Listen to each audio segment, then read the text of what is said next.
बच्चों, जिस प्रकार हमने न्यूटन की गति के लिए तीनों नियम देखे थे और रेखीय गति को हम न्यूटन के इस गति के तीनों नियम के अकॉर्डिंग ही अध्ययन करते आए हैं, अब हम घूर्णी गति के लिए भी गति के तीनों नियम देखते हैं। और ये नियम कुछ अलग से नहीं होंगे, जैसे कि मैंने पहले ही बताया आपको कि यहाँ पे बस गति के तरीके में अंतर है। रेखीय गति की जगह हम घूर्णी गति का अध्ययन कर रहे हैं, पर गति के लिए जो कॉन्सेप्ट है वो वही रहेंगे। तो आइए हम घूर्णी गति के तीनों नियम को लिखने का प्रयास करें। हम रिकॉल करते जाएंगे जो हमने रेखीय गति में पढ़ा था। न्यूटन की गति का पहला नियम, ये जड़त्व का नियम कहलाता है। इसके अनुसार यदि कोई वस्तु विराम अवस्था में है तो विराम अवस्था में ही रहेगी, यदि गतिशील अवस्था में है तो वो उसी दिशा में उसी वेग से ही गतिशील रहेगी जब तक उस पे कोई बाह्य बल ना लगाया जाए, और इसे हम जड़त्व का नियम कहते हैं। अब इसी प्रकार यदि हम घूर्णी गति की बात करें तो यहाँ पर गति तो हो रही है पर वो घूर्णी गति है, वस्तु अपने अक्ष पे गति कर रही है। और यहाँ पर हम बल की जगह बल आघूर्ण शब्द का इस्तेमाल करेंगे, यानी कि कोई वस्तु यदि विराम अवस्था में है तो विराम अवस्था में ही रहेगी, लेकिन यदि घूर्णी गति कर रही है तो वो उसी कोणीय वेग से उसी दिशा में गति करते रहेगी जब तक उस पर कोई बाह्य बल आघूर्ण ना लगाया जाए। तो बल की जगह हमें बल आघूर्ण शब्द का इस्तेमाल करना है, या बल युग्म का आघूर्ण भी लिख सकते हैं आप। यहाँ पर या तो एक बल कार्य कर रहा होगा जिसकी घूर्णन अक्ष से कुछ दूरी होगी तो उसमें हम बल आघूर्ण शब्द लिखेंगे, और दो बल कार्य कर रहे होंगे जो बराबर और विपरीत दिशा में होंगे तो बल युग्म शब्द इस्तेमाल करेंगे। तो शब्द कोई भी हो, आपको यहाँ पर कॉन्सेप्ट को समझना है। हमने रेखीय गति में केवल बल शब्द का इस्तेमाल किया, लेकिन घूर्णी गति में हम बल आघूर्ण शब्द का इस्तेमाल करेंगे या फिर बल युग्म का आघूर्ण ये शब्द इस्तेमाल करेंगे। तो यहाँ पर भी ये क्लियर है कि यदि वस्तु विराम में है तो विराम में ही रहेगी, लेकिन यदि घूर्णी गति कर रही होगी तो वो उसी दिशा में उसी कोणीय वेग से घूर्णी गति करती जाएगी जब तक उसमें बल आघूर्ण ना लगाया जाए या बल युग्म का आघूर्ण ना लगाया जाए। अब हम दूसरा नियम देखते हैं। दूसरे नियम के अनुसार संवेग परिवर्तन की दर आरोपित बल के बराबर होती है, जिसको हम लिखते थे F = dp/dt, जहाँ पर P रेखीय संवेग था और F बाह्य बल। अब जब इसको हम घूर्णी गति के लिए लिखते हैं तो रेखीय संवेग शब्द के स्थान पर कोणीय संवेग शब्द का इस्तेमाल करेंगे और बल के स्थान पर बल आघूर्ण। तो घूर्णी गति के लिए दूसरा नियम इस प्रकार से लिखा जा सकता है कि कोणीय संवेग परिवर्तन वस्तु पर लगने वाले बल आघूर्ण के बराबर होती है, और हम लिख सकते हैं dl/dt = बल आघूर्ण। एक्चुअली जब हम लोग इस नियम को पढ़ते हैं तो यहाँ पे समानुपाती चिन्ह का इस्तेमाल किया जाता है, पर जब हम समानुपातिक नियतांक का मान SI मात्रक में लिखते हैं तो उसका मान 1 होता है, इसलिए हम समानुपाती चिन्ह ना लिखकर बराबर का चिन्ह लिख दिए हैं। चाहे तो आप यहाँ पर समानुपाती का चिन्ह भी लिख सकते हैं। अब घूर्णी गति का तीसरा नियम। रेखीय गति में न्यूटन की गति का तीसरा नियम क्या था? प्रत्येक क्रिया के बराबर तथा विपरीत प्रतिक्रिया होती है। ये क्रिया और प्रतिक्रिया का क्या मतलब होता है? इसका मतलब है यदि किसी सिस्टम में यानी किसी निकाय में यदि दो कण हैं तो ये दोनों एक दूसरे से अन्योन्य क्रिया करेंगे। अन्योन्य क्रिया का मतलब होता है एक कण दूसरे कण पर जितना बल आरोपित कर रहा होगा दूसरा कण भी पहले कण पर उतना ही बल आरोपित करेगा, और ये दोनों बल एक दूसरे के बराबर होंगे तथा विपरीत दिशा में कार्य करेंगे, और इसीलिए इन दोनों के बीच की क्रिया को हम अन्योन्य क्रिया कहते हैं। और इसी कॉन्सेप्ट को यदि हम घूर्णी गति के लिए लगाएं तो हम लिख सकते हैं प्रत्येक बल युग्म के बराबर तथा विपरीत बल युग्म कार्य करता है। तो यहाँ हमने बल के जगह बल युग्म का इस्तेमाल किया। तो इस प्रकार हमने घूर्णी गति के तीनों नियमों को इस रेखीय गति के नियमों से रिलेट करके इस्टेब्लिश कर लिया। अब हम अगले कॉन्सेप्ट को पढ़ते हैं घूर्णी गति में, और ये है जड़त्व आघूर्ण। इसे हम इंग्लिश में कहते हैं मोमेंट ऑफ इनर्शिया। जड़त्व शब्द हमने रेखीय गति में भी पढ़ा। जड़त्व शब्द का क्या अर्थ होता है? एक्चुअली जड़त्व किसी भी वस्तु का एक आंतरिक गुण होता है जिसके कारण वो अपनी स्थिति में परिवर्तन का विरोध करता है। मतलब वो अपनी स्थिति में परिवर्तन नहीं होने देना चाहता।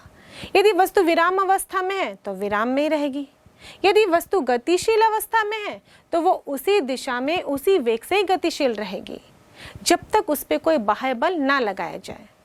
और यह गुण जिसके कारण वो अपनी अवस्था में परिवर्तन का विरोध करता है उसे हम जड़त्व कहते हैं, यानी कि इनर्शिया। एक्चुअली बच्चों, ये जड़त्व शब्द पेड़ों की जड़ से ही आया है। जड़ का क्या काम होता है? वो पेड़ों को मिट्टी से टाइटली पकड़ कर रखते हैं, कस के उसे होल्ड करके रखते हैं और पेड़ को अपने स्थान से मूव करने नहीं देते या पेड़ की पोजीशन में परिवर्तन नहीं करने देते। तो ऐसे ही वस्तु का जड़त्व भी उसका गुण है जिसके कारण वो उसमें परिवर्तन नहीं करने देना चाहेगा। पर आपने देखा होगा बच्चों कि जिन पेड़ों की जड़ें कमज़ोर रहती हैं या यूँ कहें कोमल रहती हैं, जनरली पौधों में होता है, जैसे आप घास फूस या पौधे देखते हैं बेल वाले जिनमें की जड़ें कमज़ोर होती हैं, पतली पतली होती हैं, उनको हम आसानी से उखाड़ के फेंक देते हैं। लेकिन जो पेड़ जिनके जड़ बहुत ही मजबूत होते हैं, ज़मीन में बहुत अंदर तक जाते हैं, जैसे कि बड़े बड़े पेड़ होते हैं, उनके जड़ भी बहुत गहराई तक जाते हैं, तो क्या उन पेड़ों को हम आसानी से उखाड़ कर फेंक सकते हैं? तो हम यूँ कह सकते हैं कि यहाँ पर हम जड़ को ना ध्यान देके हम ये देख रहे हैं कि किस पेड़ का जड़ कमज़ोर है। जिसका द्रव्यमान कम था उसका जड़ भी कमज़ोर था, और जिसका द्रव्यमान अधिक था उसका जड़ भी अधिक मजबूत था। तो यूँ कह सकते हैं जो जड़त्व शब्द है वो डिपेंड करता है द्रव्यमान पर। अगर वस्तु का द्रव्यमान कम है तो उसका जड़त्व भी कम होगा, और वस्तु का द्रव्यमान अधिक है तो उसका जड़त्व भी अधिक होगा।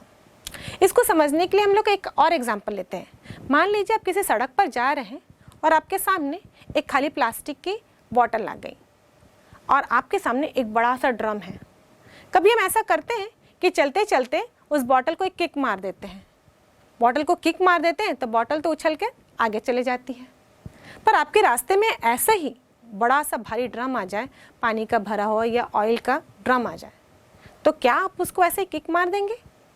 उससे आप उसको किक नहीं मारेंगे, क्योंकि किक मारेंगे तो आपके पैरों पे ही चोट लग जाएगी। तो दोनों में क्या फ़र्क है? बल तो आपने समान लगाया, उस खाली प्लास्टिक की बॉटल थी उसमें भी वही बल लगा रहे हैं किक मारने के लिए, और ड्रम में भी वही बल लगा रहे हैं किक मारने के लिए। बॉटल तो अपने जगह से उछल के कहीं और चल दी, पर ड्रम वहीं का वहीं था, बल्कि उसके बदले आपको चोट लग गई। तो ड्रम की स्थिति में कोई परिवर्तन नहीं हुआ। क्यों नहीं हुआ? या हम देखें तो बॉटल का द्रव्यमान कम था। यदि सिंपल शब्द में बोले तो बॉटल हल्की थी और ड्रम भारी था। और यदि इसको हम भौतिकी के शब्दों में कहें तो बॉटल का द्रव्यमान कम था और ड्रम का द्रव्यमान अधिक था। तो जिसका द्रव्यमान कम था आप उसकी स्थिति में आसानी से परिवर्तन कर दिए, और यूँ कहें तो उसका जड़त्व कम था। और ड्रम जिसका द्रव्यमान अधिक था तो उसका जड़त्व भी अधिक था, इसलिए उसकी स्थिति में परिवर्तन नहीं हो पाया। तो जड़त्व शब्द को यदि हम समझने का प्रयास करें तो वो वस्तु का द्रव्यमान पर ही निर्भर करता है। अब इसी कॉन्सेप्ट को हम घूर्णी गति के लिए इस्तेमाल करते हैं। घूर्णी गति में हम जड़त्व आघूर्ण शब्द का इस्तेमाल करते हैं, यानी कि मोमेंट ऑफ इनर्शिया। अब जड़त्व आघूर्ण किसी भी घूर्णी गति करते हुए वस्तु का वह गुण होता है, ये आंतरिक गुण है जिसकी वजह से वस्तु अपनी अवस्था में परिवर्तन नहीं करना चाहता। इसका मतलब वस्तु उसी दिशा में उसी कोणीय वेग से ही घूमेगा जब तक उस पर कोई भी बाह्य बल आघूर्ण ना लगाया जाए। यहाँ पर बच्चों हमने बल आघूर्ण शब्द का इस्तेमाल किया है क्योंकि वस्तु घूर्णी गति कर रही है। और जब हमने बल आघूर्ण के बारे में पढ़ा था तो ये जाना था कि बल आघूर्ण का मान घूर्णन अक्ष से बल की दूरी पर भी निर्भर करता है। तो इसका मतलब जड़त्व आघूर्ण भी घूर्णन अक्ष से बल की दूरी पर निर्भर करेगा। और इस प्रकार हम जड़त्व आघूर्ण का फॉर्मूला देखें तो जड़त्व आघूर्ण को हम I से दर्शाते हैं, और I बराबर होता है mr², जहां m पिंड का द्रव्यमान है और r घूर्णन अक्ष से पिंड की लंबवत दूरी होती है।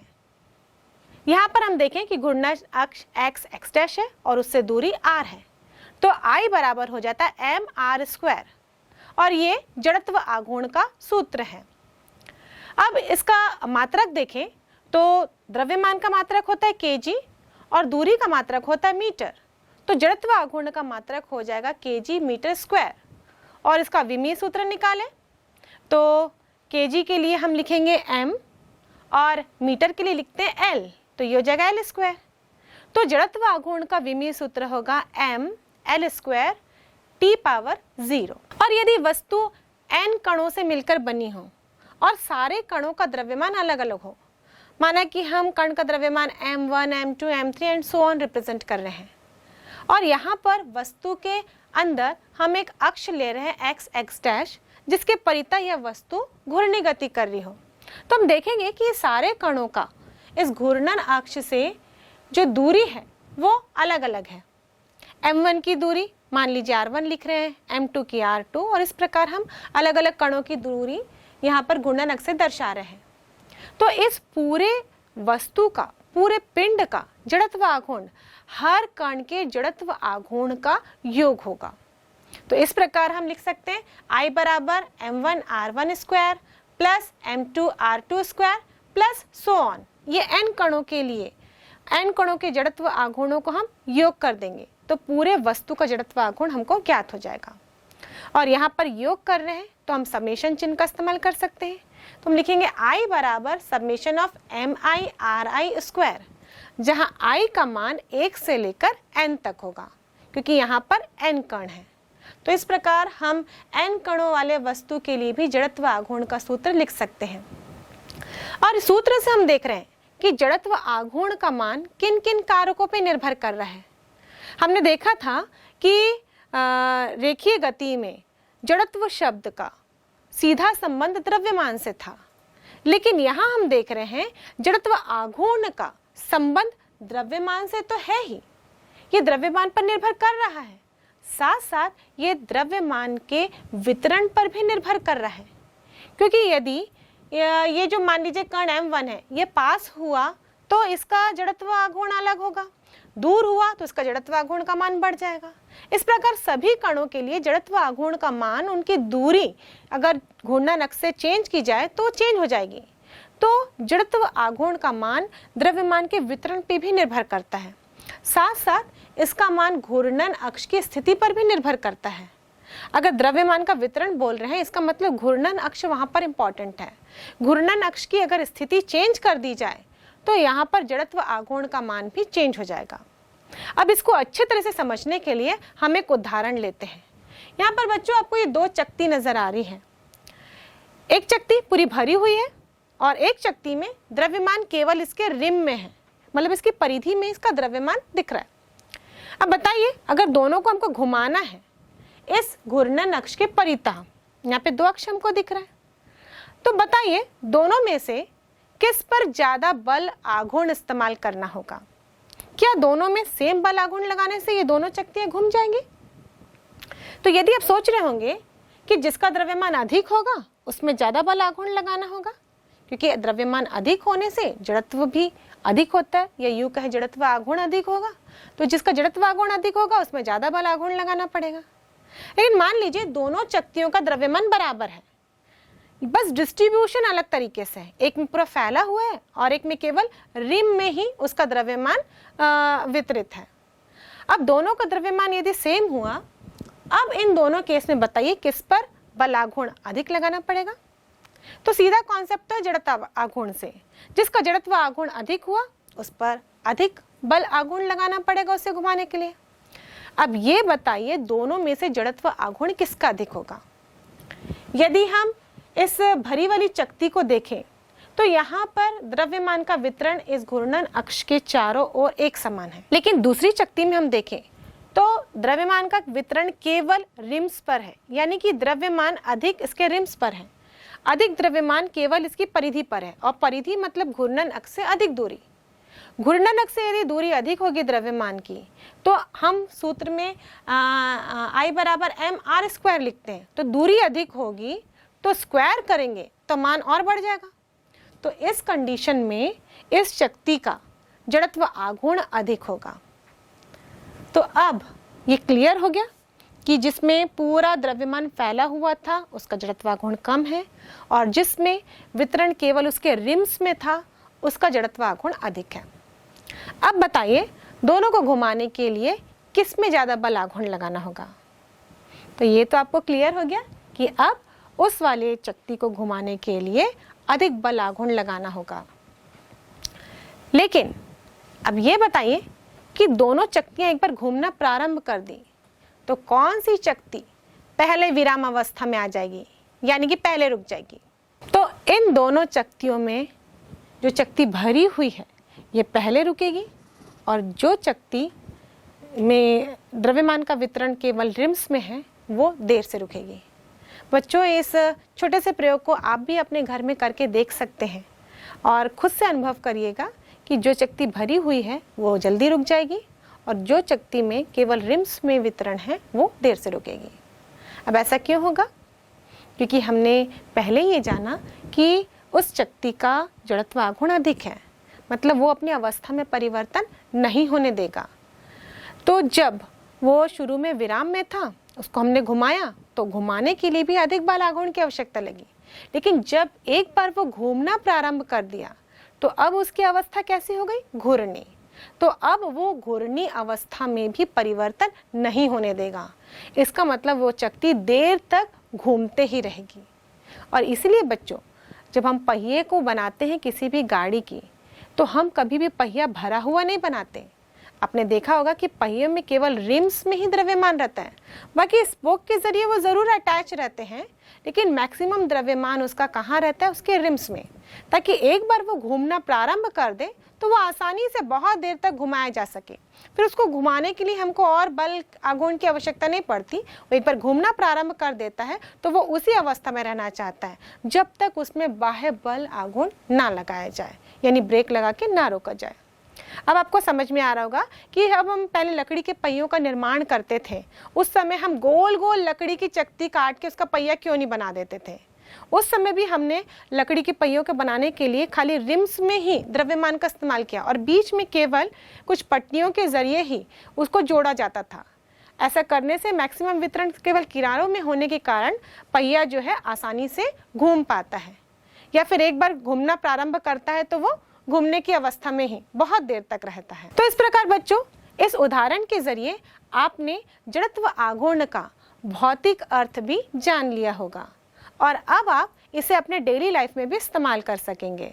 तो चलिए इस कॉन्सेप्ट को और मजबूत करने के लिए जड़त्व आघूर्ण पर आधारित एक आंकिक प्रश्न बनाते हैं और साथ ही जड़त्व और जड़त्व आघूर्ण में अंतर भी स्पष्ट करते हैं। अब हम जड़त्व आघूर्ण पर आधारित एक आंकिक प्रश्न बनाते हैं। 3 और 4 किलोग्राम के दो बिंदु द्रव्यमान क्रमशः 0, 3, 0 और -2, -2, 0 बिंदु पर रखे हुए हैं।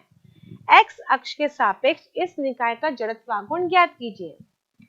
दूरियां मीटर में है। यहाँ इस क्वेश्चन में दिए गए दोनों बिंदुओं के z निर्देशांक 0 है, अतः दोनों बिंदु xy तल में स्थित हैं। बिंदु 0, 3, 0 की x अक्ष से दूरी 3 मीटर है, जबकि बिंदु -2, -2, 0 की x अक्ष से दूरी 2 मीटर है। अतः निकाय का x अक्ष के सापेक्ष जड़त्व आघूर्ण I बराबर होगा m1r1 square plus m2r2 square. क्योंकि यहाँ पर दो कण हैं, इसलिए दोनों के आघूर्णों को हम योग करेंगे तो हमें प्राप्त होगा 3 × 3 स्क्वायर प्लस 4 × 2 स्क्वायर। सॉल्व करेंगे तो 27 + 16 = 43। जड़त्व आघूर्ण का मात्रक हम लिखेंगे और ये होता है किलोग्राम मीटर स्क्वायर। तो इस प्रकार I बराबर होगा 43 किलोग्राम मीटर स्क्वायर। जड़त्व और जड़त्व आघूर्ण में अंतर। जड़त्व आघूर्ण, इसका महत्व रेखीय गति में होता है, इसका महत्व घूर्णी गति में होता है। किसी वस्तु का जड़त्व उसके द्रव्यमान पर निर्भर करता है। किसी कण का जड़त्व आघूर्ण उसके द्रव्यमान तथा घूर्णन अक्ष से उसकी लंबवत दूरी पर निर्भर करता है। यह किसी वस्तु के लिए नियत राशि है। किसी वस्तु का जड़त्व आघूर्ण घूर्णन अक्ष पर निर्भर करता है। घूर्णन अक्ष के बदलने पर जड़त्व आघूर्ण भी बदल जाता है।